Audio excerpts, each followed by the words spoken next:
이번에는 롬에 대해서 설명하고 롬의 종류인 M롬, P롬, EP롬, 플래시 메모리에 대해서 차례대로 설명하도록 하겠습니다. 롬은 리드 온리 메모리로 읽기 전용 메모리를 말합니다. 롬은 비휘발성 메모리입니다. 전원 공급이 중단되어도 저장된 데이터 값을 그대로 유지하는 특성을 가지고 있습니다. 이러한 롬에는 OTP, 즉 한번 프로그램할 수 있는 M롬, P롬과 MTP, 멀티플 타임 프로그래머, 즉 여러 번 프로그램이 가능한 EP롬, EEP롬, 플래시 메모리로 나눌 수 있겠습니다. 일반적인 롬의 구조는 이와 같습니다. 마찬가지로 램과 마찬가지로 스토리지 어레이가 있고 어드레스를 칼럼 어드레스와 로우 어드레스와 칼럼 어드레스 구분해서 디코딩하게 되겠습니다. 그 다음에 트라이스테이트 버퍼를 사용해서 데이터를 출력하거나 아니면은 단절시키는 이런 역할을 하게 되겠습니다. 어드레스 마찬가지로 어드레스가 동일하게 있고요. 이 경우에는 칩 셀렉트와 컨트롤 시그널은 아웃풋 이네이블이면 충분합니다. 롬은 기본적으로 리드 온리이기 때문에 리드 오퍼레이션만이 필요해서 램과 같이 리드 라이터 이런 바이트 스테이터 시그널이 필요 없게 되겠습니다. 롬 타입을 하나씩 설명하도록 하겠습니다. 그 첫 번째는 M롬이 되겠습니다. M롬은 마스크 롬으로서 제조 과정에서 데이터 값을 써넣게 됩니다. 따라서 사용자가 데이터를 변경하는 것이 어렵고요. 불가하고요. 주로 연구 데이터 저장용으로 이 M롬을 사용하게 됩니다. M롬은 수량이 적은 경우에는 비싸지만은 대량 생산인 경우에는 최저 값이 가장 싼 롬 형태가 되겠습니다. 대신에 마스크 롬은 제조 과정에서 데이터를 쓰기 때문에 고정 비용이 높습니다.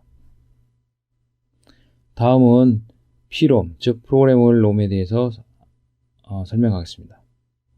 이 P롬은 현장에서 한 번만 쓸 수 있습니다. 즉 OTP가 되겠습니다. 원타임 프로그래머, 즉 한 번만 쓸 수 있다는 얘기가 되겠습니다. 제조가 완료된 후에, 즉 생산자가 이 P롬을 만든 후에는 사용자가 필요에 따라서 임의로 쓸 수가 있습니다. 다만 이 P롬의 데이터 쓸 경우에는 특별한 장치, 즉 롬라이터가 필요합니다. P롬은 융통성과 편의성을 제공해 주기 때문에 대량 생산에 유용하다 할 수 있겠습니다. 이 밑에 있는 그림은 P롬의 내부 구조를 보여주는데요. M롬과 차이점은 이와 같이 프로그램 이네이블 시그널이 있다는 겁니다. 프로그램 이네이블을 사용해서 이 칩의 내용을 쓸 수가 있습니다. 다음은 EP롬에 대해서 설명하도록 하겠습니다. EP롬은 이레이저블 P롬입니다. P롬이 OTP인 것에 반해서 이레이저블 P롬, 즉 EP롬은 MTP가 되겠습니다. MTP이지만은 실제로 데이터를 지우고 쓰는 이 메커니즘이 조금 다릅니다. 즉, EP롬인 경우에는 데이터 삭제는 자외선을 사용해서 삭제를 하게 됩니다. 이 그림에서 보는 바와 같이 자외선을 칩 내부에 주사를 해야 하기 때문에 이와 같이 칩 패키지 외부에 창이 있고 칩 내부가 이렇게 보이게 됩니다. 이렇기 때문에 프로그램을 지울 때는 UV, 즉 자외선 등 밑에다가 오랜 기간 놔두게 되면 이 안에 있는 데이터들이 다 지워지게 됩니다.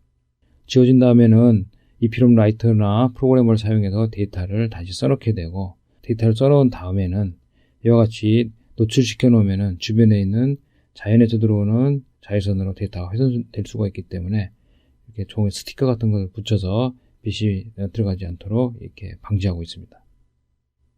즉, P롬은 데이터 삭제를 자외선으로 하고 데이터 쓰기는 전용 EP롬 라이터나 EP롬 프로그램을 사용해서 데이터를 쓴다. 그리고 데이터가 저장된 후에는 차광실을 부착해서 보관해야 한다는 점이 특징이라고 하겠습니다. 다음은 EP롬에 대해서 알아보겠습니다. EP롬은 Electrically Erasable P롬이 되겠습니다. 즉, EP롬이 UV, 즉 자외선을 통해서 데이터를 지우는 반면에 이 EP롬은 정기적으로 바이트 단위로 데이터를 삭제하게 됩니다. 읽기보다 쓰기 동작에 많은 시간이 소요되는 롬이 되겠습니다. 즉 데이터를 쓰기 위해서 여기 하이볼테지 제너레이터 로직이 추가되어 있습니다. 다음은 플래시 메모리에 대해서 설명하도록 하겠습니다. 플래시 메모리는 EEPROM의 특수한 형태로 비휘발성 메모리이면서 EEPROM과 EEPROM의 중간 정도의 가격과 성능을 보여주고 있습니다. EEPROM보다 빠른 데이터 삭제가 가능하고요. 집적도가 매우 높습니다. 플래시 메모리의 특징은 바이트 단위 데이터 삭제가 불가하고 데이터를 삭제할 경우에는 지울 경우에는 블락 단위로 지워야 합니다. 이 그림은 플래시 메모리 셀을 단면으로 잘라서 보여준 그림이 되겠습니다. 지금 여기에 있는 플로팅 게이트를 빼버리면은 일반 로직에서 사용되는 모스펫 트랜지스터 구조이지만은 이와 같이 중간에 플로팅 포인트를 넣어서 데이터를 이곳에 저장하게 됩니다. 플래시 메모리의 단점은 매우 중요한 특징인데요. 일단 첫 번째는 바이트 단위 삭제가 안 되고 블록 단위로 삭제할 수 있다는 겁니다. 두 번째는 매우 중요한 플래시 메모리의 단점이 되겠습니다. 즉 메모리가 마모된다는 겁니다. 웨어링이라고 하는데 일반적으로 메모리는 마모라는 게 없습니다. 다만 이 플래시 메모리인 경우에는 데이터 마모가 실제로 발생합니다.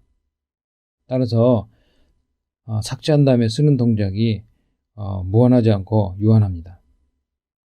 따라서 이 마모 속도를 줄이기 위해서 웨어 레벨링이라고 하는 방법을 사용하게 됩니다. 즉 메모리 셀을 균등하게 삭제 쓰기를 함으로써 메모리 전체 수명을 연장하는 방법이 되겠습니다. 두 번째 방법은 오버 프로비저닝이라고 하는데 플래시 메모리에 필요한 작업, 즉 웨어 레벨링이나 게비지 컬렉션, 배드블럭 매니지 같은 것 이런 작업 등에 필요한 예비 공간을 미리 준비해 놓은 것을 갖다가 오버 프로비저닝이라고 합니다. 플래시 메모리에는 두 가지 타입이 있는데 그 첫 번째 타입인 낸드형 플래시에 대해서 알아보겠습니다. 낸드형 플래시는 1987년 도시바에서 발표한 메모리 타입이 되겠습니다. 빠른 삭제와 쓰기가 가능하고요. 작은 칩면적을 사용하기 때문에 집적도가 높습니다. 상대적으로 수명이 길고요. 메모리 액세스는 블럭 단위로 합니다. 랜덤 액세스가 아닌 블럭 단위 액세스를 한다는 점을 주의해야 합니다. 따라서 대용량 저장 장치에 적합한 플래시라고 얘기할 수 있습니다. 기본 구조는 이와 같이 비트라인이 있으면은 워드라인을 통해서 메모리 셀을 선택하게 됩니다. 이 구조가 낸드 게이트의 서킷과 유사하기 때문에 낸드 플래시라고 이름 지어진 것입니다. 두 번째 플래시 메모리 타입은 노어 플래시입니다. 88년에 인텔이 발표한 플래시 메모리 구조입니다. 이 노어 플래시는 블락 액세스가 아닌 이뮤 액세스가 가능합니다. 랜덤 액세스가 가능하다는 얘기가 되겠습니다. 따라서 노어 플래시는 대용량 데이터 저장보다는 프로그램 롬에, 즉 바이트 단위 액세스가 가능한 메모리로 플래시 메모리로 사용하는 데 적합합니다. 구조는 이와 같이 비트라인에 대해서 워드라인이 배열렬로 연결되어 있습니다. 이 구조는 마치 노어 게이트를 구현한 회로와 유사한 형태를 띠고 있기 때문에 노어 게이트라는 이름이 붙여져 있습니다. 낸드와 노어 플래시의 메모리를 비교한 것이 되겠습니다. 용도에 따라서는 낸드는 파일 저장 또는 노어는 코드 익스큐션, 즉 프로그램 저장에 적합하다고 할 수 있습니다. 스토리지 캐패시터, 용량은 낸드 플래시가 높습니다. 비트당 코스트는 낸드가 좋고요. 싸다는 얘기죠. 그 다음에 파워 소비는 마찬가지로 낸드가 훨씬 좋습니다. 대기 상태에서 소비 전력은 노어가 훨씬 좋고요. 그 다음에 라이트 스피드는 낸드, 리드 스피드는 노어가 좋습니다. 따라서 이 특성을 살펴보더라도 낸드는 대용량 데이터 저장에 적합하고 노어는 프로그램 코드 저장에 적합하다고 할 수 있습니다. 플래시 메모리 타입에 따라서 엔듀어런스 레이트, 즉 수명이 결정되게 되는데요. SLC, MLC, TLC 낸드인 경우에 쓰기 가능한 횟수가 이와 같이 다릅니다. TLC인 경우는 1000번 정도 지웠다 쓰는 게 가능합니다. SLC 노어 게이트인 경우도 이와 같이 쓰기 속도가 달라지고 있습니다. 데이터를 낸드와 노어를 비교하면 일반적으로 노어 게이트가 수명이 오래 간다고 볼 수 있습니다.